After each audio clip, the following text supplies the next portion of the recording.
యశ్వంత్ రెడ్డి గారు, అట్లానే ఈ కాన్స్టిట్యున్సీ ఇన్ఛార్జి ఝాన్సీ అక్క కూడా ఇవాళ కార్మికుల తరపున అందరికీ శుభాకాంక్షలు తెలియజేస్తున్నాం. ప్రాంతంలో చికాగోలో హేమా మార్కెట్ దగ్గర, గ్రీన్ అనే మార్కెట్ దగ్గర కార్మికులు శాంతియుతంగా ఒక నిరసన తెలియజేస్తుంటే ఆ నిరసనలో బాంబు వేయడం వలన 8 మంది చనిపోవడం జరిగింది. 4 పోలీసు వాళ్ళు, 4 కార్మికులు ఆ రోజు నుంచి మేడేని జరుపుకోవాలని అనుకున్నారు.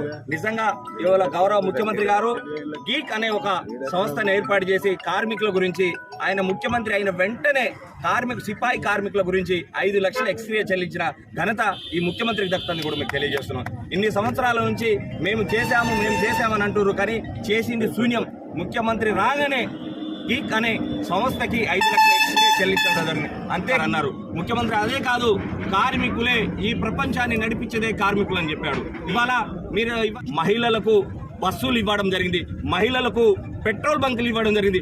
మీరు మహిళలకు అంటే చదువు వచ్చేటోళ్ళకు మాత్రమే మీరు పథకాలు ఇచ్చారు. కానీ మా గౌరవ ముఖ్యమంత్రి, మా గౌరవ శాసనసభ్యులు యశ్వంత్ రెడ్డి వాళ్ళు చదువు రాని మహిళలకు, సిన్సియర్ ఉన్న మహిళలకు పెట్రోల్ బంకులు ఇవ్వడం జరిగింది, బస్సులు ఇవ్వడం జరిగింది. ఇది ఓర్వలేకనే, ఇది తట్టుకోలేకనే ఇవాళ మన ప్రాంతంలో ఓడిపోయిన వాళ్ళు కూడా మాట్లాడతారు. వాళ్ళకు ఒకటే సవాల్ చెప్తున్నాం, మేము మాట్లాడుతారు, నువ్వు కాదు నీ తబేదారులకు కూడా చెప్తున్నాం. హెచ్చరిక ఈ రోజు నుంచి, మేడే నుంచి నీ తబేదారులకు కూడా చెప్తున్నాం.